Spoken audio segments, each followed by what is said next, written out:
সুপ্রিয় দর্শক, বাংলাদেশ টেলিভিশনের নিয়মিত আয়োজন ফ্যাসিবাদের দিনলিপি অনুষ্ঠানে আপনাদের সবাইকে স্বাগত জানাচ্ছি। আপনাদের সঙ্গে আছি আমি সাঈদ খান।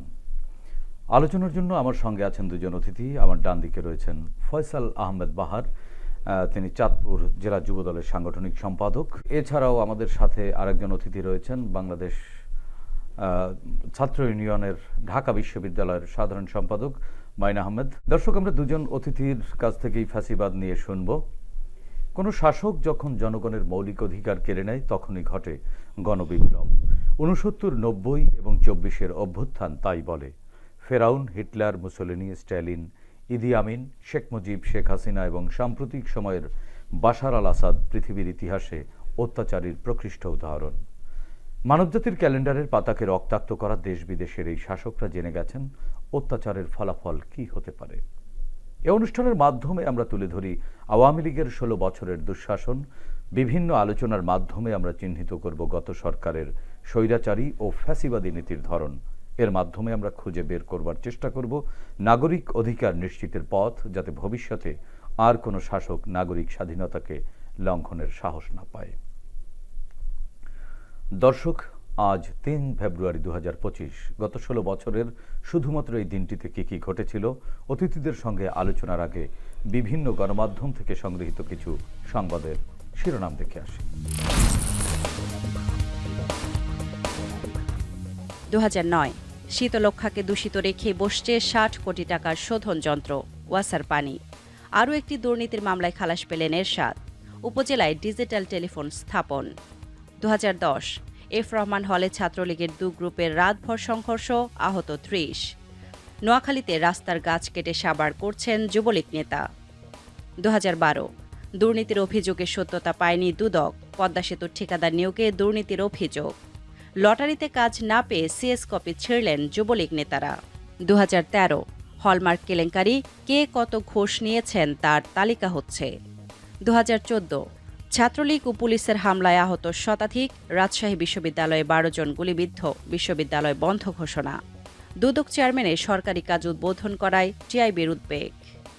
2015 প্রশাসন ম্যানেজ, সাংবাদিকদের সঙ্গে যোগাযোগ করা হবে, ভূমিক্ষেকুদের কবলে যমুনা পাটুরিয়া ফেরিঘাট। ধরপাকড় চলছে, আটক আরও 184, এক মাসে শুধু ব্রাহ্মণবাড়িয়ায় 3000 আটক। 2016 পরিসংখ্যান ব্যুরোর তথ্যে গড়মিল। 2017 কত রোহিঙ্গা ঢুকেছে প্রকৃত হিসাব নেই সরকারের কাছে, স্বরাষ্ট্রমন্ত্রী। সিরাজগঞ্জের শাহজাদপুরে মেয়রের গুলিতে আহত সাংবাদিকের মৃত্যু। 2018 সংখ্যা নয়, অগ্রাধিকার হোক শিক্ষার মানে। গত 10 বছরে শিক্ষা খাতের বেশ কিছু উন্নতি হলেও শিক্ষার মান নিয়ে প্রশ্ন। বিএনপি নেতাকর্মী নয়, সন্ত্রাসীদের আটক করা হচ্ছে, স্বরাষ্ট্রমন্ত্রী আসাদুজ্জামান খান কামাল। 2019 নদী দখলকারীদের নির্বাচনে অযোগ্য ঘোষণা হাইকোর্টের। জনতা পেইড লোনস আপ বাই টাকা 2,868 crore in 3 months। 2020 পাহাড় কাটার অনেক ঘটনায় অন্ধকারে উপেক্ষিত। চট্টগ্রামে পাহাড় কাটা ও বসতি, 5 বছরে 53টি স্থানে পাহাড় কাটার ঘটনা চিহ্নিত। নির্বাচন চলছে, এটাই যথেষ্ট। মতিয়া চৌধুরী। 2021 সোয়া 2 কোটি টাকা আত্মসাতের দায়ে দিনাজপুর মেডিকেলের কর্মকর্তা সহ গ্রেপ্তার 2। ইসির বিরুদ্ধে সুপ্রিম জুডিশিয়াল কাউন্সিল গঠনে 101 আইনজীবীর আবেদন। Election commission graft allegations, 111 senior counsel lawyers asked supreme judicial court probe.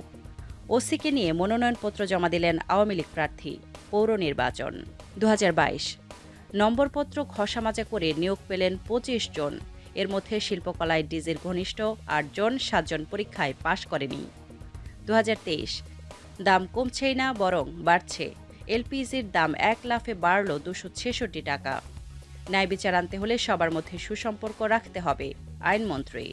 Rajshahi university students holds sit in as Bangladesh Chhatra League's activists remove him from hall seat. 2024 বন ডুবিয়ে প্রভাবশালীদের রথ, চট্টগ্রামে পাহাড়ি ছড়ায় বাঁধ নির্মাণ। ফয়সাল, আপনার কাছ থেকে একটু শুনতে চাচ্ছি। আমরা একটি সংবাদের শিরোনামে দেখলাম, ক্ষমতায় এসেই আওয়ামী লীগ সরকার এরশাদের দুর্নীতির মামলায় খালাস দিচ্ছেন, আর খালেদা জিয়াকে দুর্নীতি মামলা নতুন করে দেয়া হচ্ছে। এটি কিভাবে দেখেন? ফ্যাসিবাদ কি এভাবেই বিরোধী মতকে দমন করে? এটা কি স্বৈরতন্ত্র নাকি ফ্যাসিবাদ ছিল আসলে? শেখ হাসিনা ক্ষমতায় আসার পরে 111-এর সময় দুই নেত্রীর বিরুদ্ধেই মামলা করেছিল তারা, তাদের শাসন 111 সরকার প্রলম্বিত করার জন্য।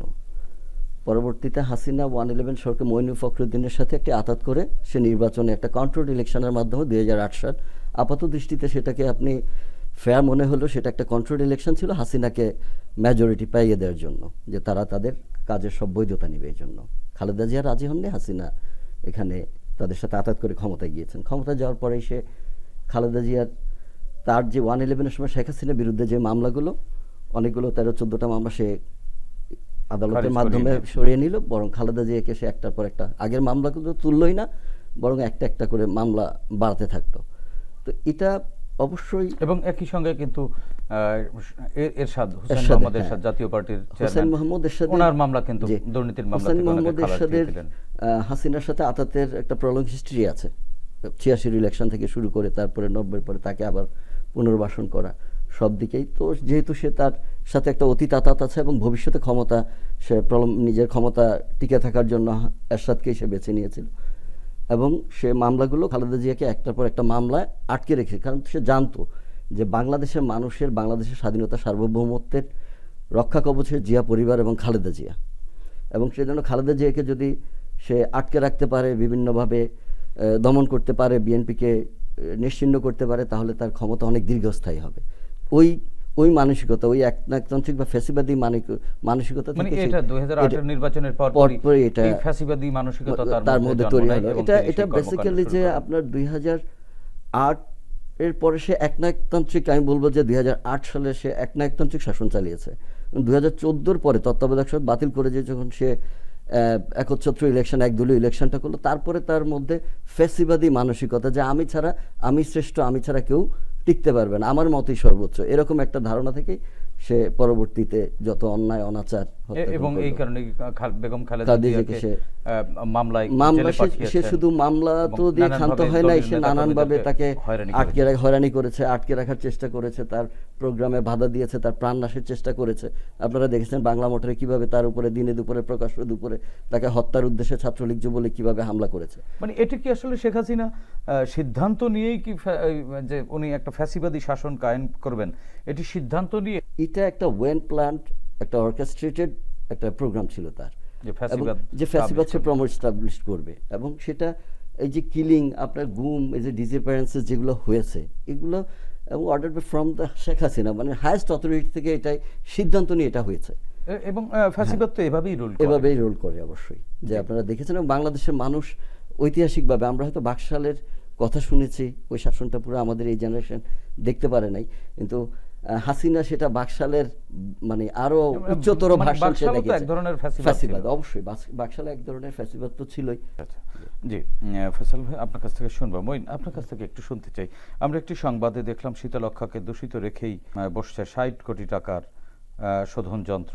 দৈনিক প্রথম আলোর একটি খবর ছিল। ফ্যাসিবাদ মানেই কি প্রকল্প? লুটতরাজির জন্যই কি ফ্যাসিবাদ হয়? অতীতের ফ্যাসিবাদ বা ফ্যাসিবাদের ইতিহাস কি বলে? যে কোনো ফ্যাসিস্ট রেজিমে অনেক বেশি প্রজেক্ট করতে পছন্দ করে, যে আমি এটা করতেছি, ওটা করতেছি। এই গোটা আওয়ামী লীগ শাসন আমলে যদি আপনি দেখেন, মেগা প্রজেক্টের রাজনীতি একটা বড় রাজনীতি ছিল, যে ডেভেলপমেন্ট, আমি খুব উন্নয়ন করে ফেলছি। নির্বাচন চুরির যে রাজনীতি, যে সেটার বৈধতা দেওয়ার পেছনে গোটা সময় উন্নয়নের রাজনীতি কিন্তু বড় ভূমিকা পালন করেছে, যে আমরা বড় বড় প্রকল্পে হাত দিচ্ছি, আমরা পদ্মা সেতু করছি, আমরা মেট্রো রেল করছি। মানুষও কিন্তু এটি গ্রহণ করছিল। মানুষ গ্রহণ করছিল বলতে কি, যে এইটা তো আসলে মানে ফ্যাসিজম যেভাবে কাজ করে, সাইকোলজিতে অনেক বেশি ইম্প্যাক্ট ফেলে। আপনি খেয়াল করে দেখবেন যে শেখ হাসিনার নির্বাচনের সময় একটা গান ছিল, জিতবে এবার নৌকা। এই গানগুলোও কিন্তু অনেক বেশি ওয়েল অর্কেস্ট্রেটেড, প্ল্যান্ড ওয়েতে বানানো হয়।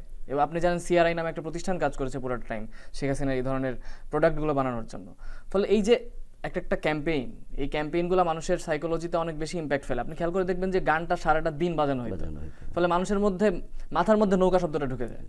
এবং এত বেশি বিলবোর্ড, এত বেশি প্রজেকশন, পদ্মা সেতুর উপরে শেখ হাসিনার বিশাল বিশাল ছবি, এই জিনিসগুলো তো মানুষের ব্রেনের মধ্যে থেকে যায়। এভাবেই কিন্তু ফ্যাসিজম কাজ করেছে যুগের পর যুগ। আপনি খেয়াল করে দেখবেন ভারতে মোদি একই কাজ করে। এখন এগুলোর মাধ্যমে কি করা হয়, এই প্রজেকশনগুলো দেখানোর মাধ্যমে মানুষকে অন্ধকারে রাখা হয় এবং মানুষের যেসব মানে নিত্যনৈমিত্তিক যেসব প্রয়োজন, তার যে ভাত কাপড়ের অধিকার, এগুলো কেড়ে নেওয়া হয়। আলোচনায় রাখা হয় পদ্মা সেতু, মানুষ তো নিশ্চয়ই পদ্মা সেতু খেয়ে বেঁচে থাকবে না। হ্যাঁ, পদ্মা সেতু বা মেট্রো রেল খেয়ে বেঁচে থাকবে না। খেয়াল করে দেখেন, এই প্রকল্পগুলো শেষেও যেই হারে মানুষের কাছ থেকে ভ্যাট এবং ট্যাক্স নিয়ে তারপরে ঋণগুলো পরিশোধ করতে হচ্ছে, সেটা মানুষের ভুগতে হচ্ছে। কাজে এই প্রজেকশনগুলো কেবলমাত্র ওই প্রজেকশনই শেষমেশ। এবং শেখ হাসিনার ক্ষেত্রে একটা বড় জিনিস কি, যে শেখ হাসিনার ফ্যাসিজম অনেক বেশি প্রজেক্টেড। মানে শেখ হাসিনা আমার মনে হয় না মুসলিনী বা হিটলারের মতো অনেক বেশি ক্যারিজমেটিক। ইভেন তার বাবা শেখ মুজিবের ক্যারিজমার ধারে কাছে আমার তার কাছে মনে হয়নি। কিন্তু সে যেটা পারতো সেটা হচ্ছে গোটা বিষয়টা একটা উন্নয়নের উন্মাদনা তৈরি করে রেখেছিল। গোটা পার্টির অর্গানটাকে কাজে লাগায়, তার যত স্ট্রাকচার আছে, বাংলাদেশের মানুষের করের টাকায় পরিচালিত প্রতিষ্ঠান, সেই প্রতিষ্ঠানগুলোকে ব্যবহার করে একটা রাষ্ট্রীয় উন্মাদনা তৈরি করা, উন্নয়নের উন্মাদনা বা জাতীয়তাবাদের উন্মাদনা, এগুলা করেই শেখ হাসিনা টিকে থেকেছে। গুরুত্বপূর্ণ হচ্ছে যে বাংলাদেশের সমাজের একটা বড় অংশ এই উন্মাদনার মধ্যে সাবস্ক্রাইব করছে। যেই সিভিল সোসাইটি লম্বা একটা সময় পর্যন্ত রেজিস্ট করে নেয় শেখ হাসিনাকে, তারা মনে করছে তাদের সামনে শেখ হাসিনা যে ভয়গুলো দেখেছে, শুধুমাত্র বাংলাদেশের ভেতরে না, ইভেন বাইরেও, ধরেন মৌলবাদের ভয় বা অন্যান্য যেসব পোটেনশিয়াল ফ্যাসিস্ট এলিমেন্ট আছে, যে এলিমেন্টগুলা সে দেখাইছে, সেই এলিমেন্টগুলোকে সে নিজেই টিকা রাখছে, সেই এলিমেন্টগুলোকে টিকা রেখে সে বোঝাইছে এই এলিমেন্টগুলোকে আমি দমন করব। এবং এই উন্মাদনায় পুরো সিভিল সোসাইটি সাবস্ক্রাইব করছে, বিদেশি শক্তিগুলো সাবস্ক্রাইব করছে। হ্যাঁ, ধরেন ভারতের রাজনীতিও কিন্তু এই প্রক্রিয়াতেই টিকে থাকে, যে বাংলাদেশে যদি শেখ হাসিনাকে ফেলে দেওয়া হয় তাহলে এখানে মৌলবাদীরা ক্ষমতায় চলে আসবে। এই যে মৌলবাদের প্রজেকশন বা যে সাম্প্রদায়িক যে প্রজেকশন, এই প্রজেকশনে তো আপনারা যারা বামপন্থী রাজনীতি করেন তাদেরও একটি বড় অংশ কিন্তু তখন শেখ হাসিনাকে সহযোগী হিসেবে কাজ করেছে শেখ হাসিনার এই কর্মকাণ্ডে।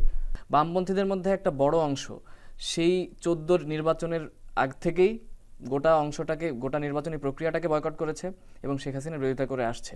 যে এই ফ্যাসিজম বা এই অ্যাক্টিভিটিসকে সমর্থন দেননি আপনারা? না, কোনোভাবেই সমর্থন দেয়নি। এমনকি যদি কোনো উপক্রমও হয়ে থাকে, যে এরকম হইতে পারে, এমন একবার হয়েছিল যে আপনি জানেন আমাদের সংগঠন 2 ভাগ হয়ে গেছে এবং একটা সময় ছাত্র ইউনিয়ন 2 ভাগ হয়েছে, এবং সেটার একটা বড় কারণ ছিল আওয়ামী লীগের বিষয়ে কৌশল, যে কী হবে, আওয়ামী লীগকে ঠিক কী পরিমাণে হার্ড লাইনে যে আমরা আওয়ামী লীগকে অপোজ করবো। আমার মনে আছে ডাকসু হওয়ার পর ডাকসুর অনেক পুরানো একটা সিদ্ধান্ত হচ্ছে সাম্প্রদায়িক রাজনীতির বিরুদ্ধে তার অবস্থান। এখন হঠাৎ করে ডাকসু নতুন করে এই বিষয়ে তার অবস্থান জানাইতে গেল। তখন ছাত্র ইউনিয়নের একটা অংশ উনি হঠাৎ করে বললেন যে আমরা এটাকে সিদ্ধান্ত দিই। আমি বললাম যে ছাত্র ইউনিয়নের সাম্প্রদায়িক রাজনীতির বিরুদ্ধে অবস্থান তো অনেক পুরানো, ডাকসুকে বৈধতা দিয়ে এটা তাকে সমর্থন দেওয়ার কোনো প্রয়োজন নেই। সমর্থন দিলে তো ডাকসু বৈধতা পেয়ে যায়, আমি সেটা কেন করবো? ছাত্রলীগের চুরির ডাকসুকে বৈধতা কেন দিব? আমার তো সাম্প্রদায়িক রাজনীতির বিরুদ্ধে অবস্থান অনেক পুরান।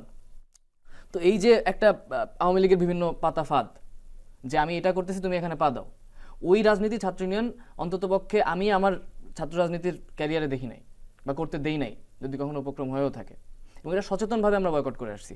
আমার একাধিকবার 18-এর পর থেকে, ইভেন ক্যাম্পাসে যখন আমি প্রথম ঢুকি 23 জানুয়ারি আমার সহযোদ্ধাদের মারাত্মকভাবে আহত করে ছাত্রলীগের সন্ত্রাসীরা।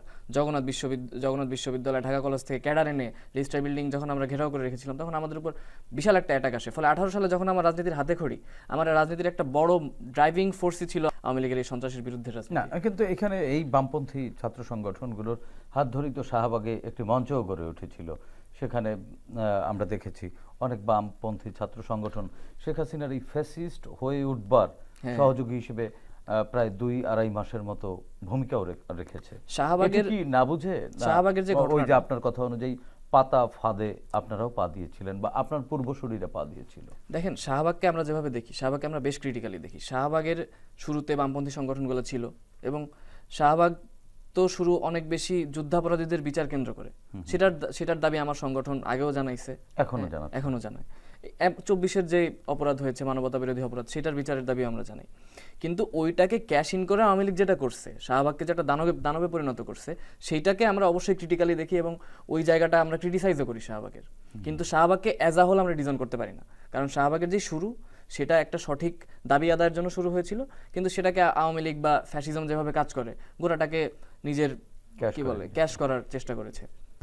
ফয়সাল ভাইয়ের কাছ থেকে শুনে আসি। ফয়সাল, একটি সংবাদে দেখলাম কত রোহিঙ্গা ঢুকেছে প্রকৃত হিসাব নেই সরকারের কাছে, স্বরাষ্ট্রমন্ত্রী এই কথা বলেছিলেন। দৈনিক প্রথম আলো এই খবরটি ছেপেছে। রোহিঙ্গা ইস্যুতে দায়ী কে? কেন এমন দায়িত্ব জ্ঞানহীন কথা তৎকালীন স্বরাষ্ট্রমন্ত্রী বলেছিলেন? সরকারের কাছে কেন হিসাব থাকবে না? হিসাব তো থাকা উচিত। রোহিঙ্গা ইস্যুটা একটা আমাদের জিওপলিটিক্যাল একটা বড় একটা ইস্যু এই অঞ্চলের অস্থিরতার ক্ষেত্রে, এবং এটা দেখবেন যে রোহিঙ্গা আরও 3 দশক আগে থেকেই এটা অস্থিরতা ওই রোহিঙ্গা অঞ্চলে আছে এবং কোনো না কোনো সময় কিছু কিছু মানুষ এখানে ঢুকেছে। এই অস্থিরতা সবসময় ছিল তাদের অঞ্চলে কিছুদিন পর পর। কিন্তু 17 সালের দিকে যেটা হলো যে একসাথে আপনার 6-7 লাখ মানুষ ইনফ্লাক্স হলো, সবাই ঢুকলো এবং আমরা তখন আমাদের বর্ডারকে নিরাপদ করতে পারি নাই এবং আমরা তো বর্ডার খুলে দিয়েছি। খুলে দিয়েছি। হ্যাঁ, এটা খুলে দেওয়ার কারণটা হচ্ছে যে আপনি দেখেছেন যে একটা ভিডিও এরপরে আমাদের হয়ে মানে শেখ রেহানা এবং শেখ হাসিনার, যে তুমি তো 18 কোটি মানুষকে খাওয়াও, এই 5-7 লাখ 10 লাখ রোহিঙ্গাকে তুমি খাওয়াইতে পারবা না। তো এটা সে রাষ্ট্রের সমস্যা ব্যক্তিগতভাবে সে দেখে সে খাওয়াবে।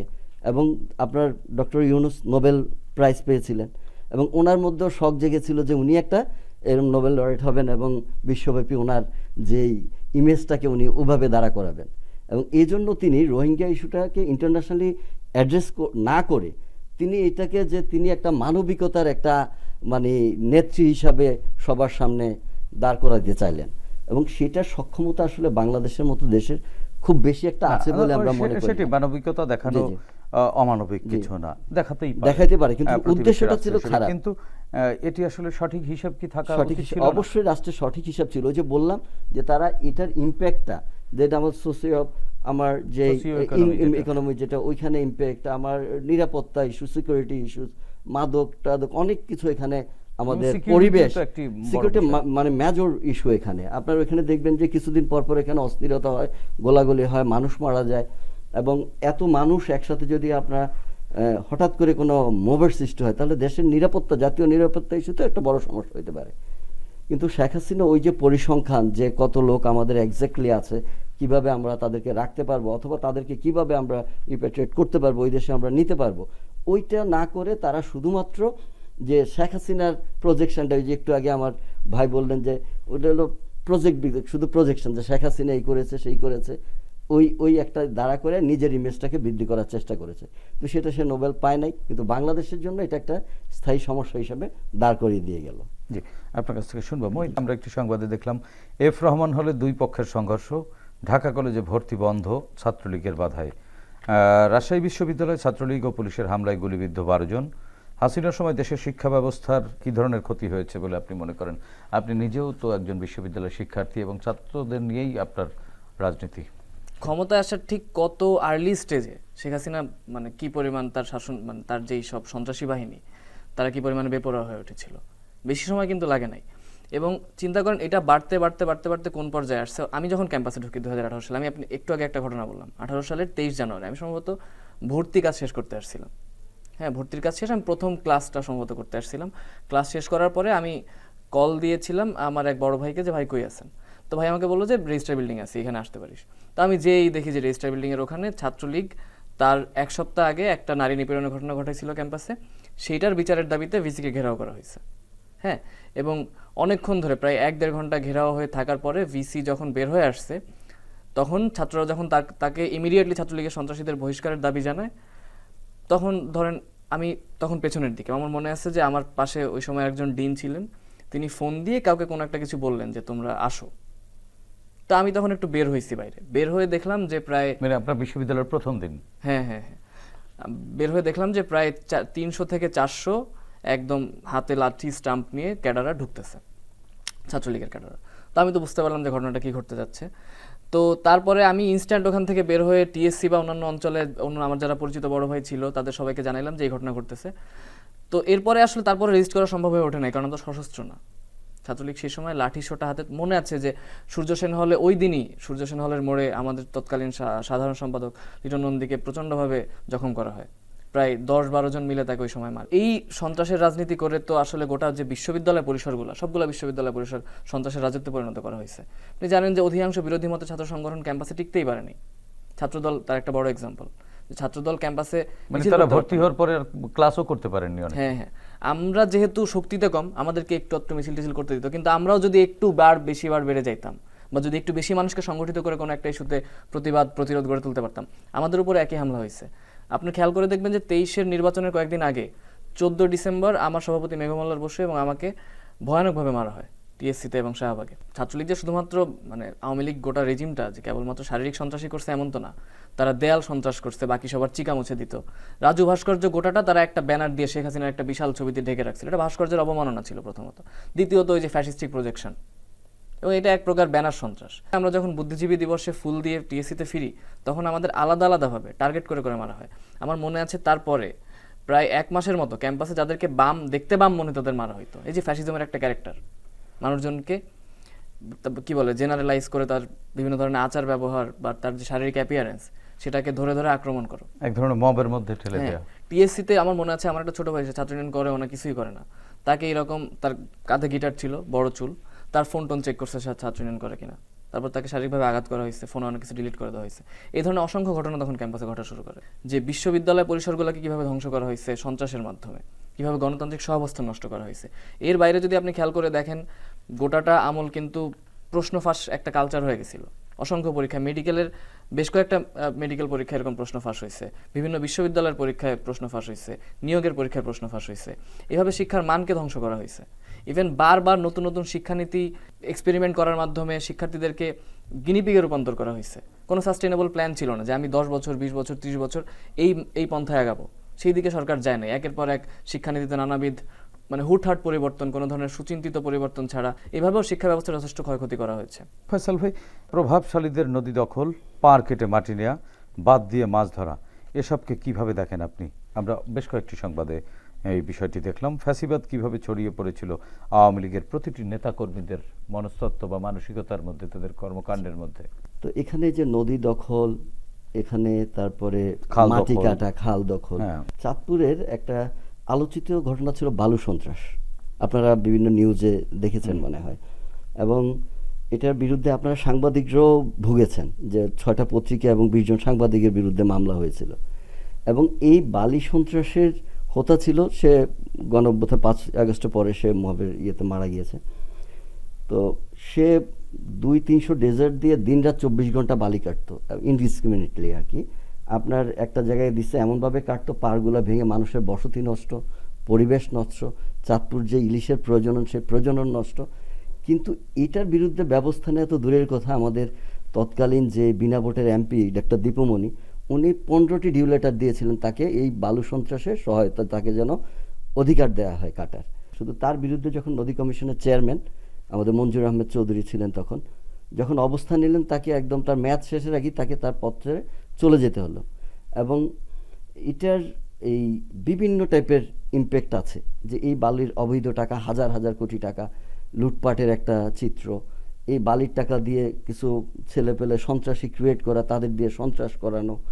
আওয়ামী লীগের কর্মীদের মধ্যে ফ্যাসিবাদী ফ্যাসিবাদটা মানসিকতা কিভাবে ঢুকলো আসলো? কিভাবে? আপনি এটা এবং একটু- এটি আসলে কিভাবে প্লে করলো? আপনার এই জিনিসটা হচ্ছে যে আপনি খেয়াল করবেন যে শেখ হাসিনা বিভিন্ন তার বক্তৃতায় যে লগি বৈঠা দিয়ে মারতে হবে, আপনার তারপরে আইসা যে একটা পড়লে 10টা লাশ ফেলতে হবে।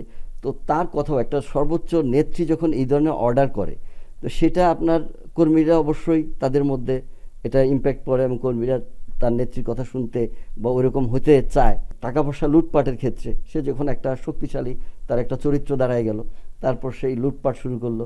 ওই লুটপাটের মানসিকতায়ও সবাই, আপনি শেখ হাসিনার পরিবার, শেখ পরিবার, আপনি এখন তো নিউজগুলো বেরোচ্ছে পত্রিকায়, লাখ লাখ কোটি টাকা পাচার, এবং তার এমপিরা, মন্ত্রীরা যে যেভাবে পারছে মানুষের উপরে, একদিকে হলো সন্ত্রাস, হামলা এবং লুটপাট, সব একত্রিত একদম মানে করে চালানো। তার এই শাসনামলে কাউকে আসলে সৎ থাকতে সৎ দেয়নি। থাকতে এটি দেয়া আসলে হয়নি। ফ্যাসিবাদের এক ধরনের একটা চরিত্র কিনা? চরিত্র, হ্যাঁ, অবশ্যই অবশ্যই, কারণ তার সে নিজে মানে করাপ্টেড ছিল, গোটাটাকে একটা অপরাধ চক্রের অপরাধ মধ্যে নিয়ে চক্র, আসা। এটা মাফিয়া শাসন, আপনার ওয়ান কাইন্ড অফ মাফিয়া শাসন। আপনার এটা এই সে তার যে রাজনৈতিক নেতৃত্ব, তাদের একটা চরিত্র আমরা দেখলাম যে তারাও লুটপাটে জড়ায় গেল, সন্ত্রাসে জড়ায় গেল, প্লাস তাদের সহযোগী সে ব্যবসায়ী যে সমাজ, তারাও একদম লুটপাটে জড়ায় গেল।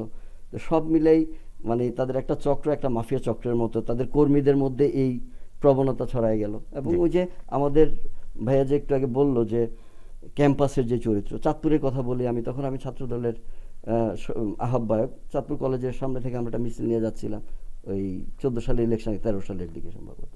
তো মিছিল থেকে আমাকে গ্রেপ্তার করে ওইখানে এই এসআই নন্দন করে একজন ওই সময় ছিল, তো ওরা মিলে একদম আপনার প্রচণ্ড রকম টর্চার করলো দিনের এই দুপুরবেলা সবার সামনে, এবং তারা আমার হাত পা সব ভেঙে দিল, এবং এমন পর্যায়ে নিয়ে গেল যে আমার তখন সেন্স না, আমি মৃত্যুর কাছাকাছি, প্রকাশ্য রাস্তায় আমি মৃত্যুর কাছাকাছি। তো পরে যায় ওরা আমার সেন্সলেস অবস্থায় ঠানালো, ওইখান থেকে তারা আবার ট্রিটমেন্ট করালো একদম আপনার এই পুলিশ তত্ত্বাবধানে, আমার হাসপাতালে 1 মাস রাখলো, একটু যখন সুস্থ হলাম তখন আমার জেলে দিল, এবং হুইল চেয়ারে আমি অনেক দিন, মানে আসলে এরপরে ফ্যাসিবাদী বারবার ভাবেই আসলে রোল বাসা করে। বাড়িতে হামলা, একেবারে কেন্দ্র থেকে কেন্দ্র থেকে তৃণমূল নিচ পর্যন্ত। এবং আমাদের জেলা বিএনপি সভাপতি শেখ ফরিদ আহমদ মানিক ভাই লাস্ট ইয়েতে তার আপনার বাড়িঘর পরিয়ে দেওয়া হলো, 18 সালের ইলেকশনে তাকে নির্বাচন করতে দেওয়া হলো না, তাকে অবরুদ্ধ করে রাখা হলো, এবং একটার পর একটা, মানে এটা 14 সাল, 18 সাল, 24 সাল, এই 24 সালেও শেষ চাঁদপুরে মামলা করলো দুইটা আমাদেরকে প্রধান আসামি করে।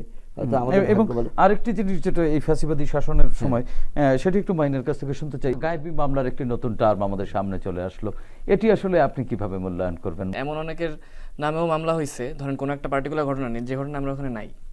বা মৃত মানুষও আসামি। হ্যাঁ, হ্যাঁ। এই ব্যাপারে আমি একটু বলতে পারি আমার হ্যাঁ, একটু, জি, যে এই ব্যাপারে please. একটা আমার একটা, যে মামলাটা কেমন ধরনের মিথ্যা মামলা, ভুয়া মামলা হয়েছে। আপনার 2012 সালের 29শে জানুয়ারি চাঁদপুরে একটা গণমিছিল ছিল হাসান আলী মাঠে, তো আমরা সবাই জমায়েত হলাম, এমন সময় পুলিশ এসে আমাদের উপরে হামলা করলো, বেপরোয়া হামলা। এবং সেই হামলায় আপনার পুলিশের অফিসিয়াল ভাষ্য হলো যারা 144 লাইভ অ্যামুনিশন ওরা ফায়ার করছে। তো ওইখানে আমাদের 2 জন স্পট ডেড হয়েছে একদম মাঠের মধ্যে প্রকাশ্য দিবালোকে, এবং আরেকটা ছেলে এনাম হাজীগঞ্জের, ওর মাথায় গুলি লাগছে, ওরা আমরা বের করে আনছিলাম, কিন্তু পরবর্তীতে প্যারালাইজড হয়ে গেছে, চোখে অন্ধত্ব হয়ে গেছে। এবং অনেক ছেলেপেলে গুলি খেয়েছে, প্রায় 50-60-এর উপরে গুলিবিদ্ধ। পুরো দিনে দুপুরে এমন একটা কাণ্ড ঘটানোর পরে ওরা আমাদের বিরুদ্ধে মামলা দিছে। সেই মামলা 2টা মামলা তারা একটা করছে, একটা হত্যা মামলা, একটা বিস্ফোরক মামলা। ওই মামলায় আমাদেরকে আসামি করছে। আমাদের জেলা বিএনপির তখন সভাপতি মানিক ভাই, শেখ ফরিদ আহমদ মানিক ভাই সহ সেক্রেটারি, তারপরে আমাদের উপজেলা চেয়ারম্যান ডন শফিকুজ্জামান, সলিমুল্লাহ সেলিম থেকে শুরু করে সিনিয়র নেতৃবৃন্দ যারা আছে সবাইকে দিয়ে এই মামলা আমরা এই 12 থেকে 24 পর্যন্ত আমরা সব এই মামলাগুলো আমরা হাজিরা দিছি। এবং আমরা একটা পাল্টা মামলা করতে গেছি যে আমাদের কর্মীরা নিহত হয়েছে, একটা হত্যাকাণ্ড হয়েছে, প্রকাশ্য দিবে, তার বিচার তো হইতে হবে। যখন আমরা প্রতিকার চাইতে গেল, আমাদের মামলাটা আর ওরা নিল না। কিন্তু আমাদেরকে, আমাদের কর্মী, এটা কত বড় কষ্টের জায়গা যে আমাদের কর্মীদের, আমাদের নেতাদেরকে হত্যা করলো, আমরা বিচার, উল্টা বিচার চাওয়া তো দূরের কথা, ওই মামলায় আমাদেরকে ফাঁসানো হলো, আমরা হাজিরা দিলাম, জেল খাটতে হ্যাঁ। আমি রাজনীতি করি, আমার ভাই রাজনীতি, ছোট ভাই একজন আছে, ও রাজনীতি করে না, ও খুব নিরীহ টাইপের একজন মানুষ। আমার জন্য ওরে 2টা মামলা দিয়ে দিল, ওকে একবার অ্যারেস্ট করে নিয়ে গেল। এরকম আর কি ফ্যাসিবাদী চরিত্র মামলা হামলার ক্ষেত্রে। জি, আপনার কাছ থেকে শুনবো। প্রাণ প্রকৃতি ধ্বংস করে পাহাড় কাটা হচ্ছে প্রতিনিয়তই, কিন্তু সরকার এই বিষয়ে কোনো কেন সব সময় চুপ থাকেন? পাহাড় কাটার যে ঘটনাগুলো, এগুলা গত রেজিমে খেয়াল করে দেখবেন যে স্থানীয় যারা প্রভাবশালী রাজনৈতিক নেতৃবৃন্দ, আওয়ামী লীগের বিভিন্ন জেলা উপজেলা পর্যায়ের নেতৃবৃন্দ, এরা অনেক বেশি ভাবে যুক্ত ছিল। মানে এক প্রকার ডিও লেটার দিয়েই পাহাড় কাটা হতো, স্থানীয় সংসদ সদস্যরা ডিও লেটার দিয়ে দিতেন। তারপরে আপনার এই পাহাড় এবং কাটার প্রশাসন কেন চুপ থাকতো আসলে? প্রশাসনের এই অঙ্গগুলা এবং রাজনৈতিক দলের এই অঙ্গ, এরা মিলে কাজ করতো। আচ্ছা, ফলে প্রশাসন তো আর আলাদা করে কোনো প্রতিষ্ঠান ছিল না, দল টোটাল ফ্যাসিস্ট চক্র। হ্যাঁ, দল এবং রাষ্ট্র দুটো তো এক হয়ে গেছিল। এই অন্তর্বর্তীকালীন সরকারের কাছে আপনার পরামর্শ কি? ভিন্ন মতের সুরক্ষা দরকার, বাক স্বাধীনতা দরকার, গণতন্ত্র দরকার। ফয়সাল আহমেদ বাহার, সরকারের প্রতি কোনো আহ্বান আছে কিনা বা পরামর্শ আছে কিনা? আমি 2-3টা দিক দেখি। একটা হচ্ছে অবাধ সুষ্ঠু, ছোট করে বলবেন। অবাধ সুষ্ঠু নিরপেক্ষ নির্বাচন, একটা হচ্ছে সংস্কার, আরেকটা মানুষের মৌলিক অধিকারগুলো নিশ্চিত করা। ধন্যবাদ আপনাদের দুজনকেই। প্রিয় দর্শক, 36 জুলাইয়ের গণ অভ্যুত্থানের মাধ্যমে ছাত্র জনতা এই মাটির গর্ভে যে নতুন আলো প্রবেশ করিয়েছে তা ধরে রাখবার দায়িত্ব শুধু সরকারের একার নয়, আমাদেরও। বিভিন্ন স্থানে ঘটে যাওয়া মব ভায়োলেন্স, মব জাস্টিস ফ্যাসিবাদী সংস্কৃতিরই অংশ। সুশাসনের প্রয়োজনে দীর্ঘদিনের চর্চিত এই ফ্যাসিবাদী সংস্কৃতি থেকে বেরিয়ে এসে আইনের আশ্রয় নিতে হবে আমাদের। আসুন আমরা সুনাগরিকের পরিচয় দেই, ফ্যাসিবাদকে রুখে দেই। দর্শক, দেখা হবে আগামী পর্বে নতুন অতিথিদের সঙ্গে। ততক্ষণ পর্যন্ত ভালো থাকুন, সুস্থ থাকুন, বাংলাদেশ টেলিভিশনের সঙ্গেই থাকুন। খোদা হাফেজ।